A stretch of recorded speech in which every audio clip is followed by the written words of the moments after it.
American agriculture is made up of millions of operations that are family-based.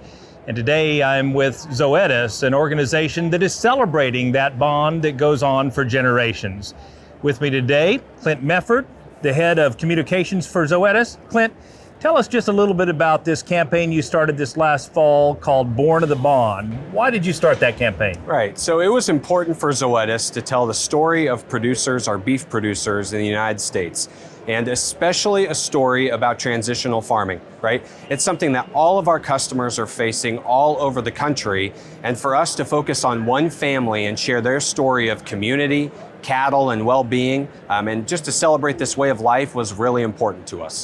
And I have to say, you picked quite a family. Tell us a little bit about why you chose the Schuler family for this first episode. Well, first off, they're great advocates for the beef industry. They're innovative, they've been in this for decades, but at the same time, they're going through a transition. So David, of course, who we'll hear from, is going through that with his family currently, but him and his wife are great supporters of their community. They're involved, and at the same time, they are in an amazing place in this country in the Sandhills of Nebraska, right? One of the best stories that we have in the cattle industry for sustainability is the Sandhills of Nebraska.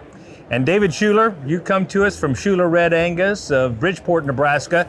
Tell us a little bit about what it felt like to be selected to serve as a spokesperson. Yeah, when Zoetis came to us with this opportunity, we had to jump at it. And I don't think we quite knew what we were getting ourselves into when they came to the ranch with their SUVs and company crew. And it was just a special moment to be able to share the story. I say the best days of ranching are when we get to share our story, and I appreciate being able to do that. And Zoetis put together such an incredible episode series with it. And I don't think we have a very unique story. I think it's happening across the nation in this transitional period. And I enjoy the challenges I had, and looking back now and what we have to go in the future, I think it's something that we're all going to have to see in our futures in family farms and ranches. One of the things that really struck me about what I saw was your dad made a comment. He always wanted you to come back, but he said it had to be his decision. How did you make that decision to come back to the home ranch? Yeah, I was blessed in college to have an opportunity to, for one, have an opportunity to go to college, and two, have the opportunity to come back to the operation after that full time. And I have to thank my grandparents, my parents for that. And I had to think hard about the opportunities that college led me with careers, corporate, my friends that I made there that to this day has built me. But I brought all that back to the operation. I had to choose 100% one or the other.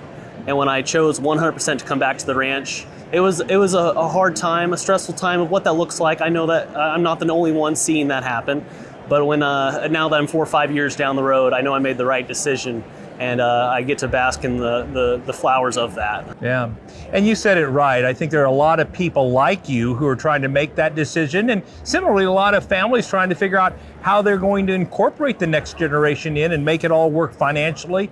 And as a friend of mine, the Browns say, keep the family in the ranch and the ranch in the family. What advice would you give other folks in your shoes who might be considering coming back as a next generation? I'd say the first step is to write down intent. And that could be on the back of a napkin all the way to contract. But the intent has to be there before anything. So you know where everyone would stand in the family, whether that's siblings, parents, grandparents, maybe even your hired hands, what we see the future is.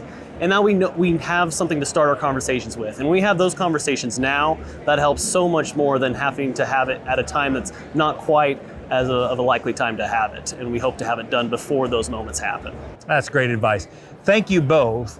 And if you want to learn more and see more from the Born to the Bond series, go to borntothebond.com.